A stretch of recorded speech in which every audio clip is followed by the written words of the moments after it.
welcome to the Out of the Box podcast with Dominic and Michaela. In this episode, we are doing a non-spoiler review of Miss Bala. And in this film, Gina Rodriguez plays a young woman named Gloria who battles a ruthless drug cartel to save her kidnapped friend in Mexico. This film was directed by Catherine Hardwicke, who previously did the Twilight films, and this film is a remake of a 2011 Spanish language film of the same name. Michaela, how was this story? Well, it's a simple fish out of water story where Gloria has to learn how to survive. This is a kidnapping film, so she's got to learn how to deal with this, and not everyone deals with it the same way. Yeah, and throughout, you can feel the tension there. Of course, you can imagine yourself, oh, what if I got kidnapped? What would I do? And the tension is there throughout the film. Gina Rodriguez definitely brings that out. One of the things that I really like about this film is that it's not too over the top with action. So if you've seen the trailers out there, I'm sure you've seen the scene with Gina Rodriguez holding the gun. And that's kind of the money shot in the trailer. So you would come into expecting that she's going to be a hero.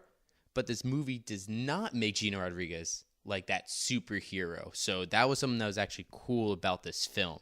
Yeah, I think it's a pretty decent film in the way that they show a different side to a quote-unquote hero story. But it has some problems. The movie has some problems in the theming that I didn't like. I didn't like it as much because they showed the border security having a lot of flaws. Yeah, we get that. We get that it's not perfect. But probably this type of film where they're showing a lot of Latino and Latina characters and introducing a lot of actors and actresses that are of Latina descent, maybe not the best idea to show the negative parts of Mexico. And Mexico's not the only one that has negative parts. That's where I didn't like. They showed a lot of the drug cartels and the corruption. They were painted as something that is just there or just happens all the time in Mexico when it's not the case.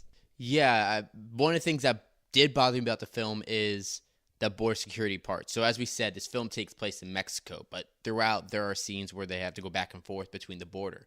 And there's one scene in particular that really paints border security as unreliable. And so that's something that definitely bothered me. Luckily, there were other good parts of this movie, and that didn't completely take me out of it, but it did have me question it for a moment. Yes, it didn't overpower the film, but I did notice it, especially since it's a big topic of discussion in today's news. Now, the pace of this film, it was actually pretty good. It flowed well. You didn't see yourself looking down at your watch and asking, oh, when is this movie going to end? It flowed pretty well, and I think that definitely helps. It's definitely a good, watchable movie. I'm definitely someone that looks at their watch throughout the film, especially if I start getting bored. This movie, I did not feel the urge to look down at my watch, although I did look at my watch every time a big moment happened in the film, just to see how far along we were, to see what timing it did on that. And I thought it was pretty decent. Pretty decently spread out. Yeah, it's not like a movie that we saw earlier this year, Glass. That was one movie that I looked down at my watch and I asked myself, what time is it? How long have we been in this movie? This movie I did not, so I think that's a positive for it. It felt very fast, like it moved very fast. Now, another thing that's not the film's fault, but was based on what we see in the trailers, the marketing. We thought, oh, this is going to be an action-packed film with Gina Rodriguez as being a badass. But she didn't wield the gun until the last scenes of the movie, where the trailer kind of depicted it as the majority of the movie she was going to be kicking some butt. Yeah, like Michaela said, in the trailer, they were showing us, oh, Gina Rodriguez is going to come in and she's going to just be this badass. She's going to get this gun. She's going to take down all these people. And the marketing of it was really comparing it to Taken. So that's where I thought they were going to go with it. But it's not like that at all. It's not Taken. And like she said, it's not till the very end of the movie. So if you're going to go into this film thinking right off the bat, you're going to get all this action, it's definitely going to be different. The marketing presents a different kind of film. But that's not necessarily a bad thing. It's not a good thing and it's not a bad thing. The reason why we say we don't think it's a bad thing is because we're glad that the trailer didn't just completely say what the movie was, which is a lot of problems with movies these days. But it is a bad thing, because if you see the trailer and you're like, well, that doesn't really spark my interest, and it pretty much told me what's going to happen in the film, it's deferring people from watching it because they think they know what's going to happen, but actually they don't know at all what happens, because that's where we were in that same boat, that same situation. Yeah, but I'm not necessarily blaming the filmmakers for that, because I know the filmmakers have nothing to do with the marketing. Catherine Hardwicke did not make a single trailer, that she did not make a single poster, anything. So it's not her fault. It's not Gina Rodriguez's fault that the film was promoted that way. But from the fan perspective, sitting in the audience, I'm going to go into the film with a certain expectation. And maybe if I was only going to see an action movie and it didn't turn out as a badass action movie, well, then I'm probably a little disappointed. And we're just telling you this so that if you're like, well, I don't know if I want to see the movie because I think I know what's going to happen, we're going to tell you right now, it's not what you think. This has so many things going on in the film. It does have a lot of different turns. It has a lot of different plot points.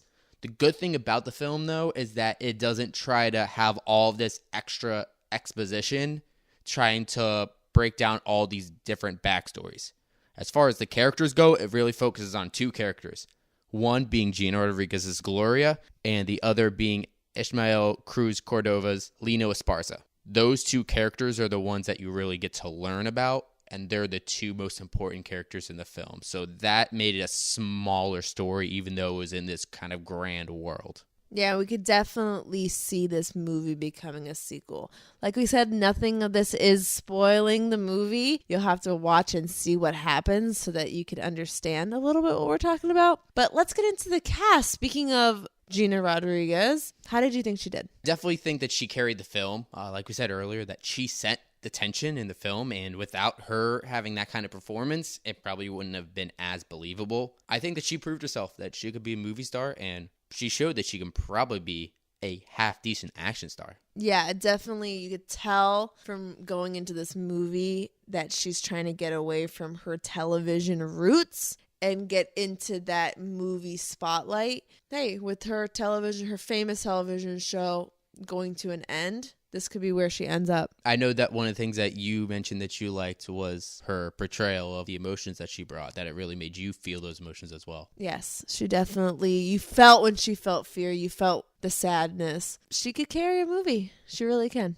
Yeah, and like we said earlier, the two main characters in the film, Gloria and Lino Esparza, he plays a menacing guy really well. Throughout the film, he's sort of this intimidating figure, and you start to fear him during a lot of it. But what's great about his performance is that he doesn't play it straight. He doesn't play it as, oh, I'm only a bad guy and I'm only menacing. And so because he doesn't play it straight, you're unsure of what's going to happen next, which plays into the film's hands with how they try to make those twists and turns. You look into those eyes, really, and you're like, well, is he really a bad guy or is he a good guy? I'm very confused on what's going on here. And I really do think it's Ishmael playing that character really well. And the director, Hardwicke, did a really good job with making sure these characters are shown to their full potential and these actors are acting their heart out. I would like to see more of him. Would you? Yes. In more movies. I would definitely love to see him cast in more stuff. Yeah, same. I think maybe more than just the menacing villain. Could he come back in that sequel that you said? I don't know. You got to watch the movie to find out. Or you tell us what you think about it. Now, the one name that you probably noticed in the top billing for this film with Anthony Mackie. He played a character named Jimmy in the film. He does not have a big part. So if you were going into the film expecting to see Falcon in this movie, you are going to be sadly mistaken because he has a very, very small role. It's nice to see his face and see a tiny bit of his acting, but it really didn't show what Anthony Mackie can do. Yeah, and I definitely love Anthony Mackie as an actor. One of my favorite films from, I think it came out in 2017, Detroit, the Catherine Bigelow directed film, where he was really good in that. That really showed how great of an actor he is. But this one, fortunately, you didn't get to necessarily see him. But hey, maybe the next film he's in, you'll get to see more of him. Yes. So now it's a time where we talk about, does the film work for us and our rating system? If you haven't listened to our podcast in the past episodes, we're going to explain to you what our rating system is. It's a 3-tiered rating system. There is see it in theaters. We think it's a really good movie or just a good movie and deserves to be seen on the big screen, and show your support for this film. And then we have wait for streaming, which means that it might not be worth spending the extra money to actually see it in the theater, but definitely still worth checking out. Just wait until it's on Hulu or Netflix or something and just catch it on a streaming service. And last would be skip it. We believe it's forgettable and you shouldn't waste your time on it. So what is your rating, Michaela? What do you think?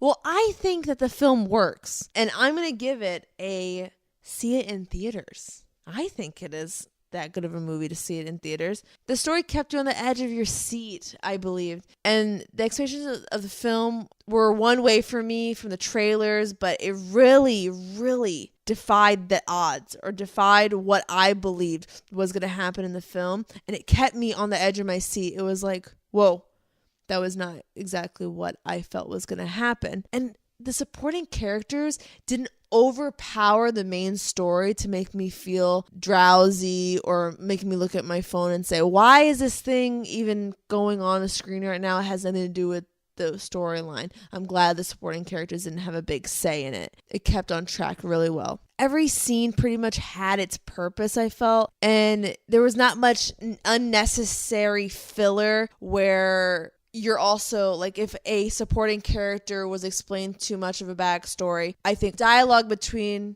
Esparza and Gloria didn't drag on.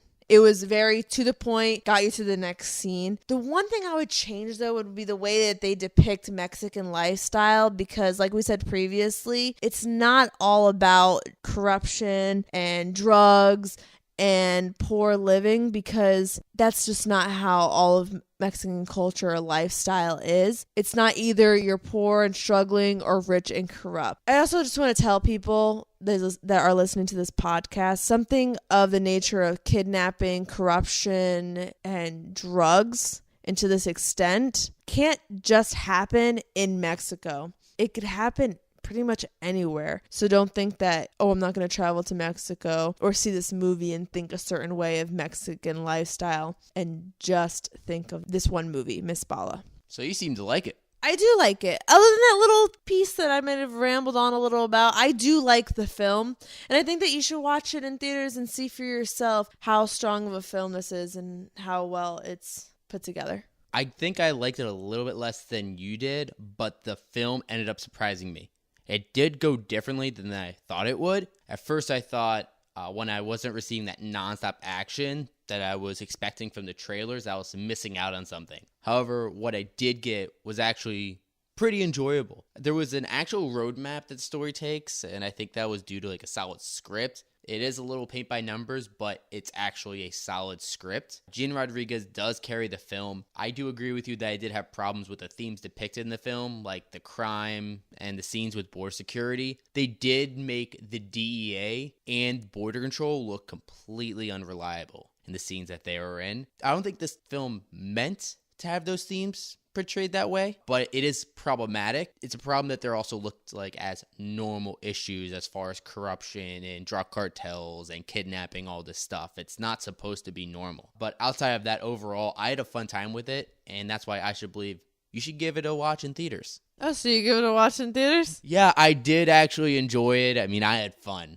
And so if I go to the movies, I want to have a fun time. So I think it's probably better to see it in the theater with that tension than watching it on your couch and streaming. So I'm going to give it watch it in theaters.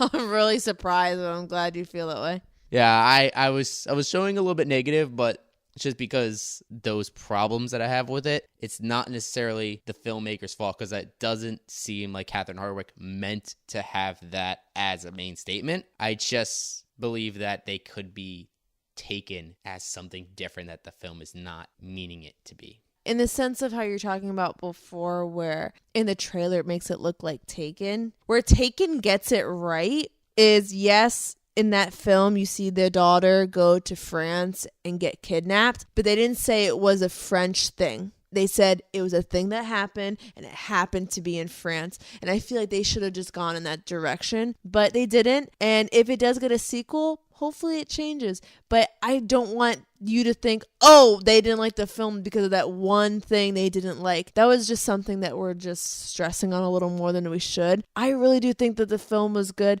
Gina Rodriguez did a really good job. Hardwicke did a good job directing. And I think it has potential to move forward with a sequel. Yeah, so you would want to see a sequel. Yeah, I do. I wouldn't say that a sequel should be greenlit right away. I think that this film is enough. I don't think that you need to necessarily make a sequel of it. I don't think there's enough for a sequel. I mean, if you do a sequel and you make it completely different, where instead of being in Mexico, now you're like, oh, now we're in Russia, and now we're gonna crack some skulls over in Russia. That might be a little bit different, but that necessarily isn't Miss Bala. Well, you tell us what you feel. Go watch the movie. Come back. Email us at outoftheboxpod@gmail.com. Follow us on our socials as well. For Twitter and Instagram, it's Out of the Box Pod. And if you miss us throughout the week and you want to know a little bit more about movie news, you could check out our blog, outoftheboxpod.wixsite.com/blog. And stay tuned because we have another episode of Out of the Box Podcast with movie news coming up soon. And thank you guys so much for listening to our non-spoiler review for Miss Bala.